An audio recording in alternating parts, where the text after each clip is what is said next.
Hello everyone, Poltan here, and today we're gonna unbox something na may kinalaman din naman sa modding. So today we're gonna unbox the skill na combo kit nila. Alamin natin kung ano to.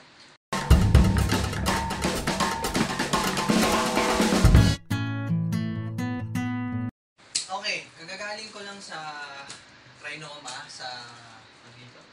Ano pangalan? Ano pangalan? Handyman. Okay. So, matagal ko na itong nakita sa Handyman kasi ang gusto ko sa kanya, set na siya, tapos mura. Ngayon, tumingin ako sa SM Bal dito sa amin. Nagulat ako sa presyo. Kasi sa Handyman, ang presyo nga lang pala nito is, 7,000? Tama? 799. So, bali 8,000. Pero sa SM Bal, nagulat ako, nung tinanong ko siya, halos 9,800. So, halos 10,000 siya.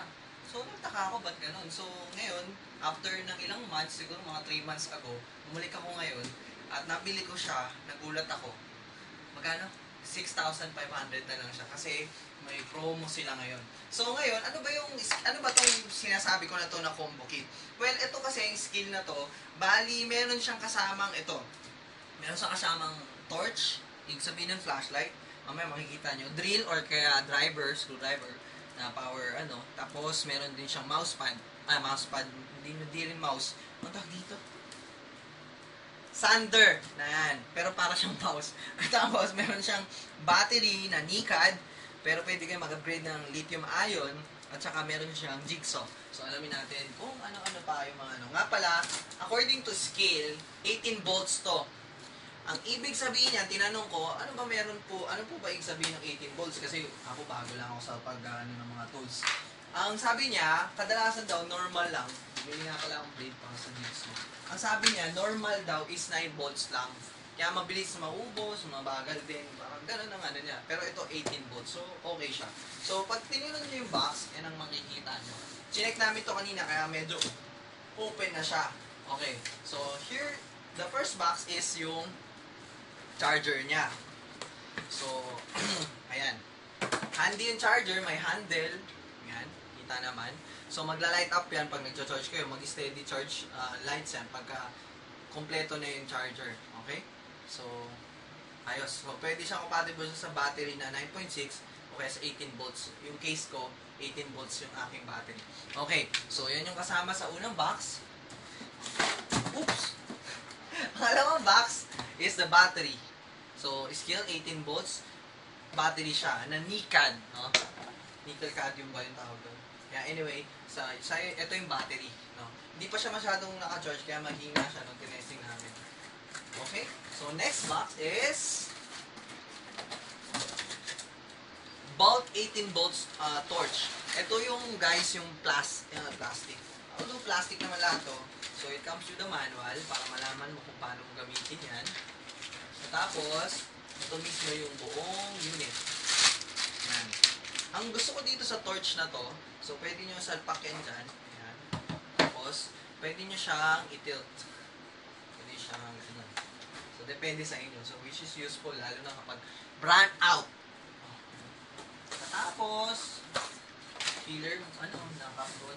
Pangalawang natin is the sander. So, ito siya. It comes with a manual.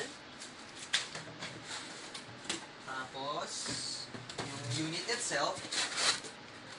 Then, yung sanding, sandpad niya. And, so, pwede kayo bumili nito sa any hardware store. Tapos, kailangan velcro type siya. Kasi, velcro type yung sander nyo. So, para siyang malaking mouse. Kaya, tapos, sasalpak nyo lang like that. There you go. So, cool siya, di ba? Hindi lang mahirapan mag-sand. Okay, kami natin yan. And, pangalawa, pangilan na ba ako? Pangatlo na item is the nakikita mo.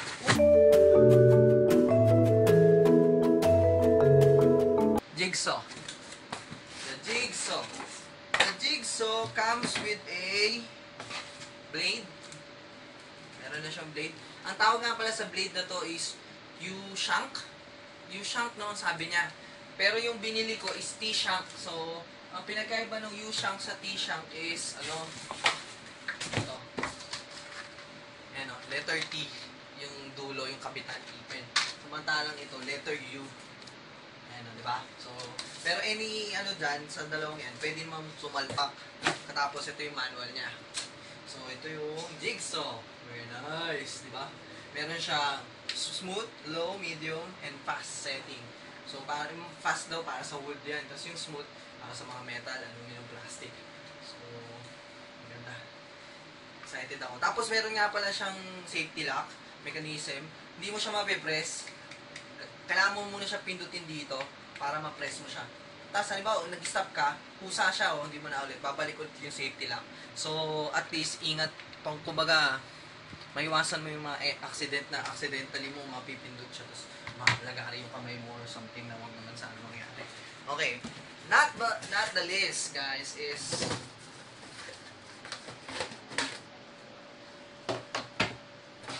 yung drill. Ayan o. Bolt tool, 18 volts, drill or driver. So, it comes with the manual. Ayan. Ang maganda dito sa... Ayan. Pakita natin lahat. Kasama. Ang maganda dito, guys, is it comes with the, screwdriver, Phillips screw. May ganun din siya.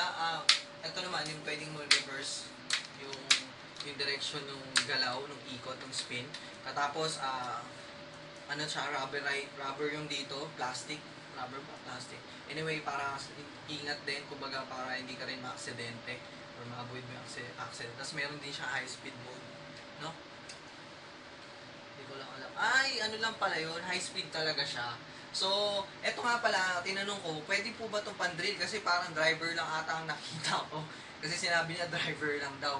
So, sabi niya, pwede naman daw ito pan-drill. Huwag lang daw sa semento o kaya sa bato. Kasi wala siyang impact mode.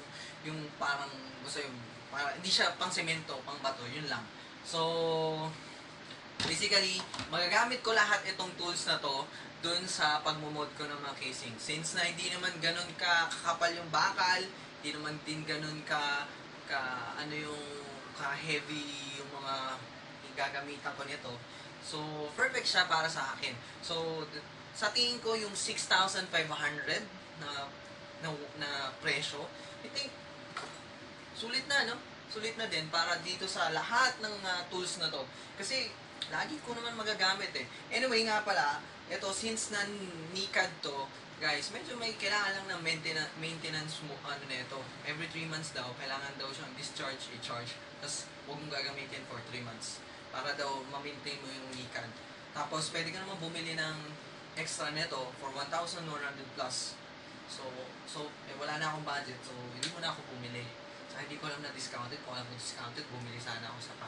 Pero, ang bad news, guys, is yung lithium ion nito na version, hindi raw available sa Pilipinas. Hopefully, makabili ako nito na lang sa Amerika, sa uncle ko. So, there you go.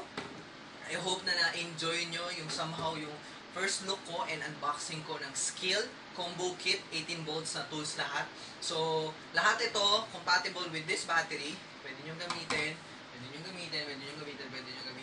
para dun sa modding or sa mga household na mga kailangan nyo i-repair sa bahay or gawin lang. So, pwede rin siya sa carpentry. So, yun lang. Sana natuwa kayo. Summarize ko lang kung ano yung mga kasama sa box. It comes with a charger, the NICAD battery, 18 volts version, drill or driver, jigsaw, torch or flashlight, tsaka sander. So, it's all, magkano lang?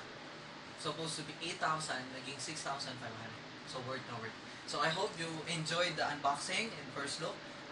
Don't forget to subscribe, follow me on Twitter, Instagram, and syempre, bisitahin nyo yung upcoming namin na PinoyUnboxing.com na website. Thank you so much.